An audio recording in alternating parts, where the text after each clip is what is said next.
Hi hello friends, welcome back to my channel Divyaram vlogs అయితే subscribe చేసుకోండి friends. Please support చేయండి. మీరందరూ ఇలానే సపోర్ట్ చేస్తారని నేనైతే అనుకుంటున్నాను. నేను ఇప్పుడైతే పిల్లల లంచ్ బాక్స్ లోకి క్విక్ గా అయితే ఫ్రైడ్ రైస్ అయితే ఎలా చేయాలో చూపిస్తాను చూడండి, మసాలాలు తక్కువతో. ఇప్పుడైతే రైస్ అయితే ఇలా బాయిల్ చేసుకుంటున్నాను, గరం మసాలాలు సాల్ట్ వేసుకొని. ఒక ఒక 90% కుక్ అయిపోవాలి. తర్వాత వాష్ చేసుకుంటున్నాను సైడ్ కి. తర్వాత కళాయి పెట్టి ఆయిల్ వేసి పోపులు, ఆనియన్స్, పచ్చిమిర్చి కూడా వేసుకొని 5 మినిట్స్ అయితే బ్రౌన్ కలర్ వచ్చేంత వరకు ఫ్రై చేసుకోవాలి. ఇలా ఫ్రై చేసుకున్న తర్వాత బ్రౌన్ కలర్ వచ్చాయి కదా, ఇప్పుడైతే అల్లం వెల్లుల్లి పేస్ట్ అయితే యాడ్ చేసుకోవాలి. ఇలా అల్లం వెల్లుల్లి పేస్ట్ కూడా పచ్చివాసన పోయేంత వరకు ఫ్రై చేసుకోవాలి.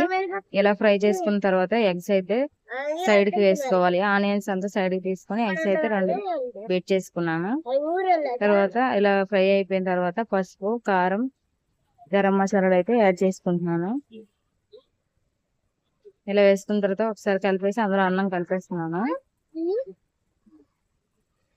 ఎక్కువ మసాలాలు ఏమి వేయట్లేదు ఫ్రెండ్స్, పిల్లలకి హెల్తీగా ఉంటుంది, నచ్చుతుంది బాగా. వెజిటేబుల్స్ ఏమి లేనప్పుడు తక్కువ మసాలాలతో అయితే ఇలా చేసుకోవచ్చు, చాలా ఇష్టంగా తింటారు. ఈ వీడియో కానీ మీకు నచ్చినట్టుంటే ప్లీజ్ సపోర్ట్ చేయండి, లైక్ చేయండి, సబ్స్క్రైబ్